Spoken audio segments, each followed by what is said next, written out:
नमस्कार दोस्तों, मेरा नाम है सोनू और आप देख रहे हैं हमारा हिंदी यूट्यूब चैनल हिटसन। तो आज का हमारा जो टॉपिक है, इसमें हम एम्प्लॉयबिलिटी स्किल्स का प्रीवियस ईयर का क्वेश्चन पेपर सोल्व करने वाले हैं, जो कि आईटीआई के स्टूडेंट्स के लिए है। तो यहाँ पर आप देख सकते हैं कि हमारे पास 2017 का जो है ये एक क्वेश्चन पेपर है। ठीक है, ये जो क्वेश्चन पेपर है ये हमारी एम्प्लॉयबिलिटी स्किल्स की जो क्वेश्चन पेपर की सीरीज है उसका अब तक का 13वां वीडियो है। इससे पहले हम 12 क्वेश्चन पेपर और सोल्व कर चुके हैं। अगर आपने उन्हें नहीं देखा है तो एम्प्लॉयबिलिटी स्किल्स आईटीआई की जो प्लेलिस्ट है उसमें जाकर के आप उन सभी वीडियोस को देख सकते हैं। तो चलिए शुरू कर लेते हैं इस वीडियो को बिना ज़्यादा समय लिए।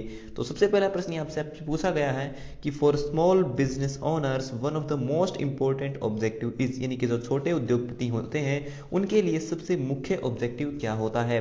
तो इसका सही उत्तर है ऑप्शन ए, सबसे जरूरी होती है उनके लिए प्रॉफिटेबिलिटी, यानी कि उनके बिजनेस में लाभ होना सबसे ज्यादा जरूरी होता है, क्योंकि वो बिजनेस पहले से ही एक छोटा बिजनेस है तो उसे बढ़ने के लिए सबसे ज्यादा जो है प्रॉफिट की जरूरत है। तो ऑप्शन ए यहां पर आपका सही है।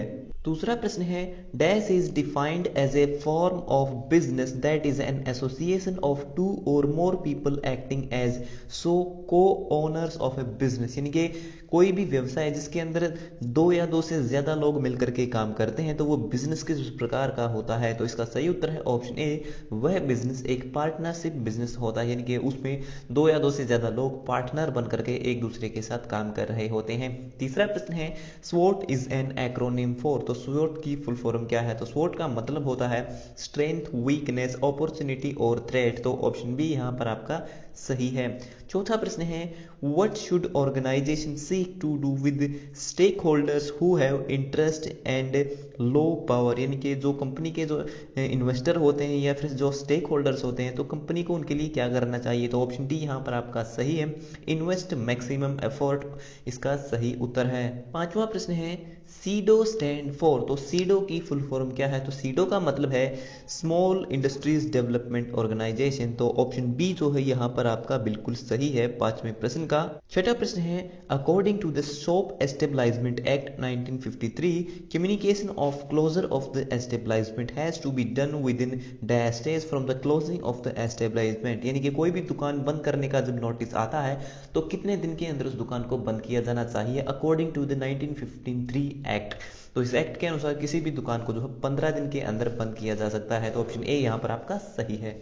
सातवां प्रश्न है, what is gross domestic product, यानी कि जीडीपी क्या होती है। तो किसी भी देश के अंदर जो इनकम होती है उसकी बाउंड्री के अंदर वो उसकी जीडीपी कहलाती है। तो इसका सही उत्तर है option D, income earned with in a countries boundary, यानी कि देश की जो बाउंड्री है, जो सीमा है, उसके अंदर जो भी प्रॉफिट होता है वो उसकी जीडीपी कहलाती है।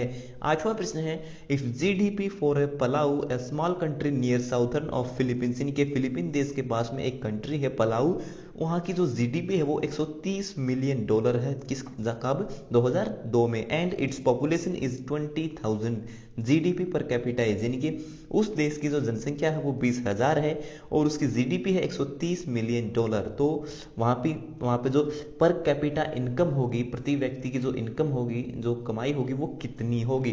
तो हम यहाँ पे क्या करेंगे, जो 130 मिलियन डॉलर है उसको 20,000 से भाग दे देंगे और डिवाइड करने के बाद जो सही उत्तर होगा वो है ऑप्शन ए 6500, इसका सही उत्तर है, जो कि पर कैपिटा जो है एक जीडीपी यानी कि पर कैपिटा इनकम कहलाएगी। नौवां प्रश्न है, wages represent dash rates of पे, यानी कि जो भत्ता होता है वो किस तरह से पे किया जाता है। तो इसका सही उत्तर है ऑप्शन ए, जब भी आप कहीं पर काम करते हैं तो आपको जो जहाँ पर आप काम करते हैं वहाँ पर आपके टाइम के अनुसार आपको पैसा दिया जाता है कि आपने कितने घंटे काम किया। तो हावर्स रेट्स ऑफ पे, यानी कि आपके द्वारा किए गए काम के घंटे के अनुसार आपको पैसा दिया जाता है। तो हावरली आप जितना काम करते हैं उतना आपको पैसा मिलता है। 10वां प्रश्न है, the following is paid only at the time of employees exit after serving more than 5 years। तो इसका जो सही उत्तर है वो है ऑप्शन सी, उसे हम ग्रेचुइटी कहते हैं।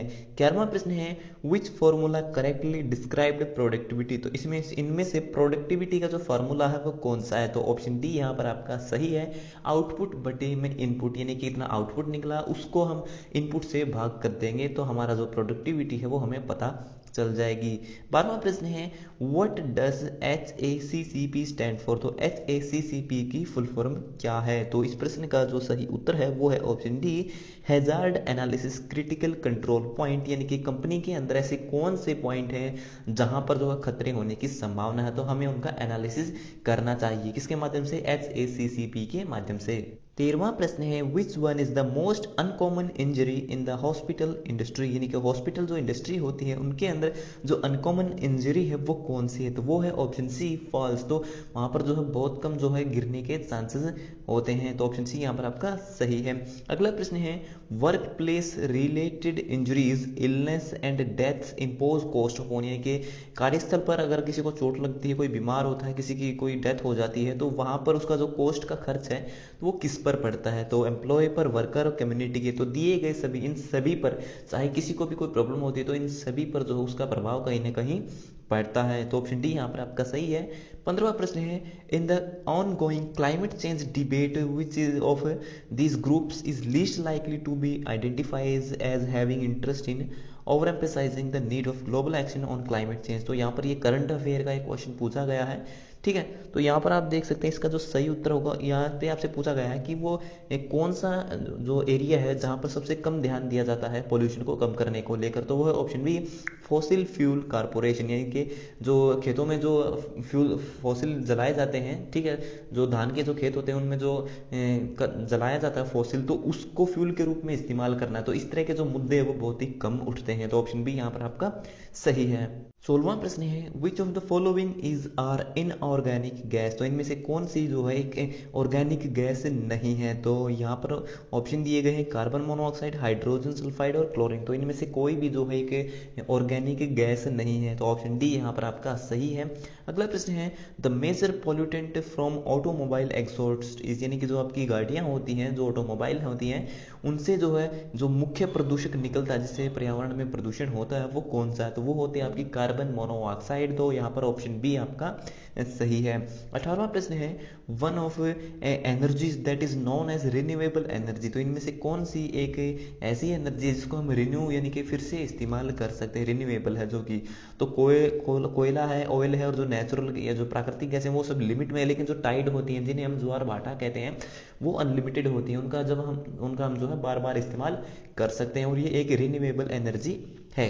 19वां प्रश्न है source of geothermal energy is, geothermal यानी कि जियो का मतलब होता है भौगोलिक ऊर्जा, यानी कि भूमि के नीचे जो है, पृथ्वी के नीचे बहुत सारी गर्मी है तो उसका इस्तेमाल हम एनर्जी के रूप में कर सकते हैं, तो ये जो है हमें कहाँ से मिलती है, ये अर्थ यानी कि पृथ्वी से मिलती है, तो ऑप्शन सी यहाँ पर आपका सही है। 20वां प्रश्न है alternative sources of water include which of the following, तो इनमें से जो पानी के सोर्सेज हैं अल्टरनेटिव वो कौन से, यानी कि पानी हमें कहाँ से मिलता है, तो पहला तो हमें वर्षा से मिलता है, दूसरा हमें भूमिगत जल से, यानी कि भूमि के नीचे जो जल होता है वहां से मिलता है, ठीक है, तो ऑप्शन बी यहाँ पर आपका सही होगा रेन वाटर हार्वेस्टिंग, यानी कि वर्षा का जो पानी होता है उसको अगर हम स्टोर कर लेते हैं, ठीक है, तो वो हमारा जो पानी का एक सोर्स बन जाता है, ऑल्टरनेटिव सोर्स, ठीक है, यानी कि भूमिगत जल की बजाय हम वर्षा के पानी को भी स्टोर कर सकते हैं, तो यहाँ पर ऑप्शन जो बी है वो बिल्कुल सही होगा। लेकिन जो डोमेस्टिक है, डोमेस्टिक में क्या है कि हमारे पास पानी हम उसका इस्तेमाल कर लिया है, तो हमारे पास इस्तेमाल कर लिया, तो इस्तेमाल करने के लिए भी हमें कहीं से पानी चाहिएगा,